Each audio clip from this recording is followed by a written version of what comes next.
शादी की शहनाइयों की गूंज अभी थमी भी नहीं थी कि एक खौफनाक साजिश ने सब कुछ खामोश कर दिया। दुल्हन के हाथों की मेहंदी गहरी थी, लेकिन उसके इरादे उससे भी ज्यादा गहरे और काले। मुंह दिखाई में मिले पैसों से उसने अपने ही सुहाग की सुपारी दे दी। यह प्रेम था या पहले से रचा गया खूनी खेल? जानिए इस दिल दहलाने वाली मर्डर मिस्ट्री की पूरी कहानी। नमस्कार दोस्तों, मैं विनय कुमार। यह घटना उत्तर प्रदेश के औरैया जिले की है। स्क्रीन पर आपको शादी की फोटो दिखाई दे रही होगी।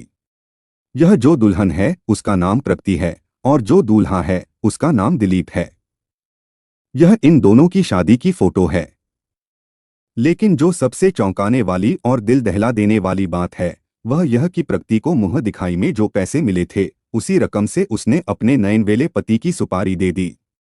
अपने बॉयफ्रेंड अनुराग के हाथों उसने दिलीप को मौत के घाट उतार दिया। प्रगति और अनुराग शादी से पहले एक दूसरे को दिलोजान से चाहते थे। प्रगति हर हाल में अनुराग को हासिल करना चाहती थी, लेकिन उसके पास दिलीप को रास्ते से हटाने के लिए पैसे नहीं थे। फिर उसने एक शातिर और खतरनाक प्लान बनाया। मुंह दिखाई की रकम को उसने अपने पति के खून का सौदा बना लिया और दिलीप की जिंदगी का अंत लिख डाला। आइए इस मर्डर मिस्ट्री की पूरी कहानी को रोमांचक अंदाज में जानते हैं। शादी के मंडप पर बैठे हैं दूल्हा दुल्हन। दोनों खुशहाल नजर आ रहे हैं, चेहरे पर मुस्कान लिए एक दूसरे की ओर देख रहे हैं। दुल्हन का नाम है प्रगति यादव। दूल्हे का नाम है दिलीप यादव, उम्र महज 21 साल। नई शादी की चमक उनके चेहरों पर साफ झलक रही है। दोनों हंस रहे हैं, खिलखिला रहे हैं और प्यार भरी बातों से एक दूसरे का दिल बहला रहे हैं। यह शादी हुई थी 5 मार्च 2025 को। लेकिन इस खुशी के पीछे एक काला साया मंडरा रहा था। प्रगति के दिमाग में अपने ही पति को खत्म करने की शैतानी साजिश पक रही थी। उसे लगता था कि वह एक ऐसा सातिराना तरीके से क्राइम करेगी जिसे कोई भेद नहीं पाएगा। उसका इरादा था दिलीप को रास्ते से हटाना, उसकी प्रॉपर्टी हथियाना और अपने बॉयफ्रेंड के साथ शाही जिंदगी जीना। अब आगे क्या हुआ, पहले यह जानिए कि दिलीप के साथ क्या बीती। 5 मार्च 2025 को शादी होती है। इसके 14 दिन बाद 19 मार्च 2025 को दोपहर के वक्त दिलीप यादव की लाश एक खेत में मिलती है। लाश औंधे मुंह पड़ी थी, सिर के पीछे 315 बोर की गोली धंसी हुई थी। खून से लथपथ वह मंजर किसी की भी रूह कपा दे। जिस गाड़ी से वह वहां गए थे उसे भी तोड़फोड़ कर बर्बाद कर दिया गया था। ऐसा दिखाने की कोशिश की गई थी कि लूटमार के चक्कर में गाड़ी का एक्सीडेंट हुआ और जब दिलीप भागने लगे तो डकैतों ने उन पर गोली चला दी। अब सवाल यह उठता है कि महज 15 दिनों में ऐसा क्या हो गया कि प्रगति को यह खौफनाक कदम उठाना पड़ा। कहानी में एक गहरा ट्विस्ट है। शादी 5 मार्च को होती है और 19 मार्च को दिलीप का कत्ल हो जाता है। लेकिन इस दौरान प्रगति कहाँ थी? वह अपने मायके में थी, एक चालाक मास्टरमाइंड की तरह अपने प्लान को अंजाम दे रही थी। वह चाहती थी कि पति मरे, प्यार मिले और पैसों की बारिश हो। अब यह सब कैसे हुआ, इसे विस्तार से जानिए। 5 मार्च 2025 को औरैया में दिलीप और प्रगति की शादी होती है। दोनों अपनी जिंदगी को लेकर सपने बुनते हैं।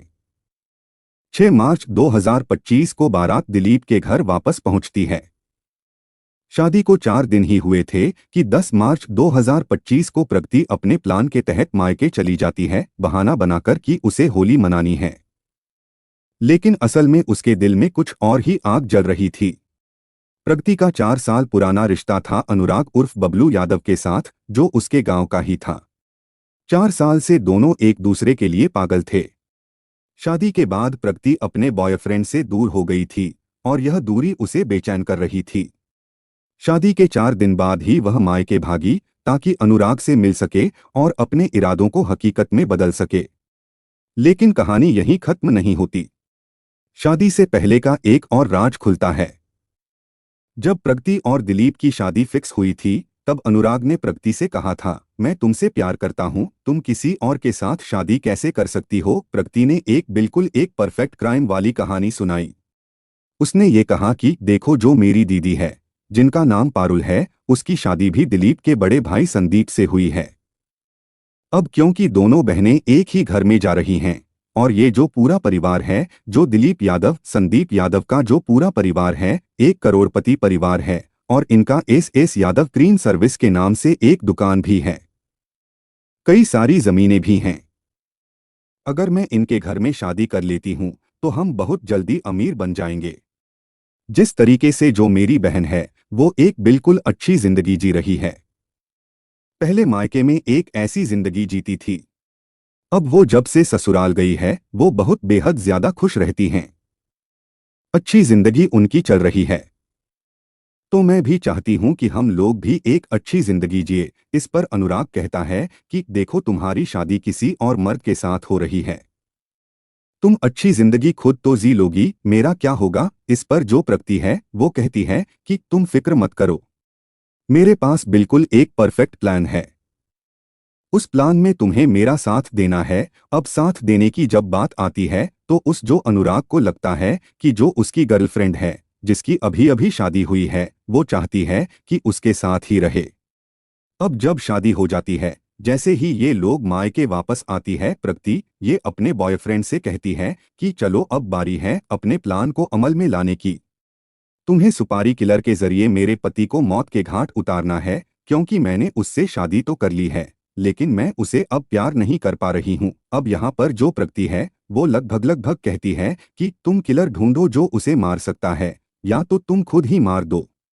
तुम इतने हट्टे कट्टे हो, तुम मार दोगे तो किसी को पता भी नहीं चलेगा। अब इसके बाद जो अनुराग है, अनुराग अपने बचपन के दोस्त यानी राम जी को ढूंढता है, जो कि अब एक सुपारी किलर बन चुका है। सुपारी किलर से कहने का मतलब पैसों के लिए वो किसी की भी जान ले सकता है। अब कहानी में ये था कि जो सुपारी किलर था वो पैसों की डिमांड करता है। कहता है कि मुझे 2 लाख दो, मैं किसी को भी मौत के घाट उतार सकता हूं। अब इतनी जल्दी इतनी बड़ी रकम कैसे जुटाई जाए। अनुराग इतना अच्छा कमाता है नहीं, तो उसने फिर से प्रगति को कांटेक्ट किया और कहा कि जो किलर है वो रेडी है, लेकिन वो पैसों की डिमांड कर रहा है। प्रगति कहती है कितने पैसे चाहिए। उसने कहा 2 लाख, मतलब एडवांस में मैं 1 लाख दे रही हूँ। 1 लाख काम खत्म होने के बाद, और उसे और चाहिए तो मुझे आकर बता दे। अब 1 लाख मिलते ही जो सुपारी किलर राम जी था वो प्लान और रेकी करना शुरू करता है। वो इंतजार करता है कि कब जो दिलीप है दुकान से अपने घर पर जाता है, कब कहाँ जा रहा है। तो उस रोज जो 19 मार्च वाली रोज जो दिलीप है अपनी दुकान बंद करके एक होटल में जाता है खाना खाने के लिए, और अपने बड़े भाई को फोन करके कहता है कि भैया मैं घर जा रहा हूँ, थोड़ा सा रेस्ट करके आऊंगा। अब जिस होटल में वो आके रुका था, तभी जो सुपारी किलर और जो अनुराग है ये दोनों बाइक पर बैठ के जाते हैं और कहते हैं कि भैया हमारी जो गाड़ी है ना खड्डे में फंस गई है, अगर आप अपनी गाड़ी से उसे निकालने में मदद करेंगे तो अच्छा होगा। पहले तो जो दिलीप है वो कहते हैं कि अरे मैं तो अभी खाने बैठा हूँ, तुम्हारी गाड़ी फंस गई, थोड़ा सा खा लेने दो। नहीं भैया बहुत इमरजेंसी है, आप मदद कर दे तो अच्छा होगा। तब ये तीनों एक साथ उस इलाके में जाते हैं और पुलिया के पास जाते वो लोग उसके पहले ही सिर पर धारदार हथियार से हमला करते हैं। बहुत ज्यादा चोट लगता है। फिर जैसे ही वो अधमरा हो जाता है, दिलीप के सिर पर बिल्कुल सामने से पॉइंट ब्लैंक रेंज से गोली मारते हैं और जो गोली है अंदर जाके धंस जाती है। अब इसके बाद वो मौके से फरार हो जाते हैं। उन्हें लगता है कि किसी ने उन्हें नहीं देखा, किसे पता होगा कि हमने दिलीप की हत्या की है। अब जैसे ही आनन फानन में पता लगता है कि एक लाश औंधे मुंह खेत के पास पड़ी हुई है, पुलिस मौके वारदात पर पहुंचती है। पुलिस बॉडी को ले जाकर तुरंत बगल वाले अस्पताल में भर्ती करवाती है और लगभग 2 दिन बीत जाते हैं। 2 दिन बीतते हैं और दोनों दिन दर्द से कराहते कराहते दिलीप की अचानक से मौत हो जाती है। लेकिन इस पूरे प्रकरण में जो बीवी थी वो अभी भी मायके में ही थी।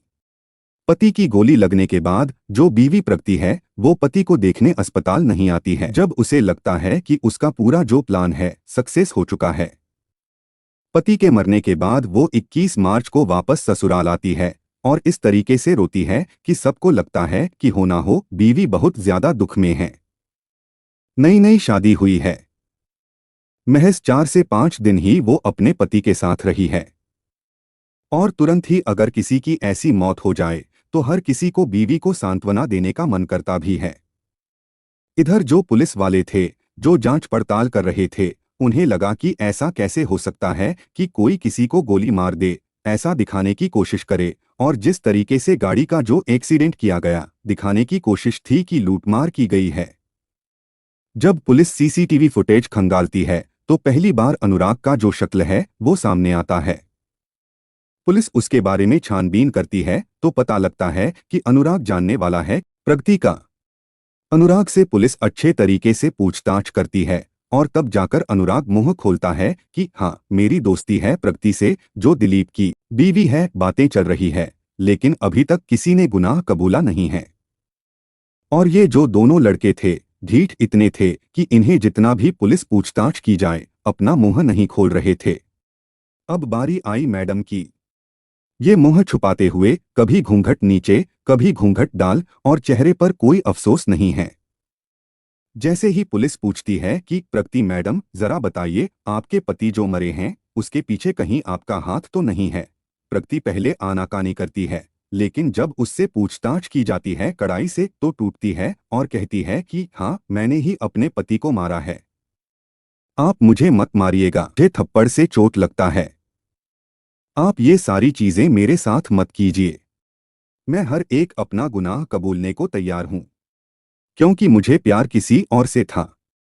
घर वालों ने जबरदस्ती जो दीदी हैं, जो जीजा हैं, उन्हीं के भाई से मेरी शादी जब फिक्स करवाई तो मुझे बहुत अफसोस हुआ, क्योंकि जो अनुराग यादव है मुझसे प्यार करता था, लेकिन मेरे घर वालों ने दिलीप यादव से मेरी शादी करवा दी, जो मुझे बर्दाश्त नहीं थी। लेकिन मुझे लगा कि ये फटाफट अमीर होने का एक जरिया हो सकता है। अगर मेरा पति मर जाएगा तो उनकी जितनी प्रॉपर्टी होगी वो सब मेरे नाम हो जाएगी, और फिर मैं अपने बॉयफ्रेंड से शादी करके एक अच्छी जिंदगी जी सकती हूँ। तो फिलहाल के लिए निशानदेही पर जब पुलिस ने अनुराग और राम जी को पकड़ा, जिसकी तस्वीर आप देख रहे हैं, ये गिरफ्तारी के बाद की तस्वीरें, जिसमें साफ तौर पर पता लग रहा है कि किस तरीके से तीनों को ही अफसोस नहीं है कि उन्होंने एक जान ले ली है। एक मासूम की जान लेने के बाद तीनों के चेहरे पर ना कोई अफसोस है, ना कोई डर है, ना कोई भय है। तीनों बड़े इत्मीनान से पुलिस के पीछे पीछे और साथ साथ चल रहे हैं। लेकिन जिस तरीके से प्लानिंग की गई थी और जितने परफेक्ट टाइम देने की जो कोशिश थी, वो जितनी जल्दी धराशायी हुई है, उससे साफ तौर पर पता लगता है कि जो गुनाह की जो दुनिया है उतनी बड़ी है नहीं जितनी बड़ी आपको नजर आती है। ये बहुत छोटी सी दुनिया होती है। और जो पुलिसिया डंडा जब पड़ता है ना, तो ये जो भ्रम है जो क्राइम की दुनिया का कि हम बहुत बेताज बादशाह हो जाएंगे, हमें कोई रोक नहीं सकता, कोई टोक नहीं सकता, तो ये तुरंत ही टूट भी जाता है। यह कहानी दिखाती है कि लालच और स्वार्थ इंसान को किस हद तक गिरा सकते हैं। रिश्तों में सच्चाई और ईमानदारी जरूरी है, वरना अंजाम बहुत खौफनाक हो सकता है। अपराध कभी भी समाधान नहीं होता, बल्कि यह जिंदगी बर्बाद कर देता है। इस कहानी को सुनाने का मेरा मकसद सिर्फ कहानी सुनाना नहीं, बल्कि लोगों को सतर्क करना है कि वे अपने आसपास के रिश्तों को समझें और धोखे से बचें। प्यार और विश्वास के साथ सतर्कता भी जरूरी है। अगर आपको यह वीडियो पसंद आई तो क्राइम स्टोरी चैनल को लाइक, शेयर और सब्सक्राइब करें। धन्यवाद।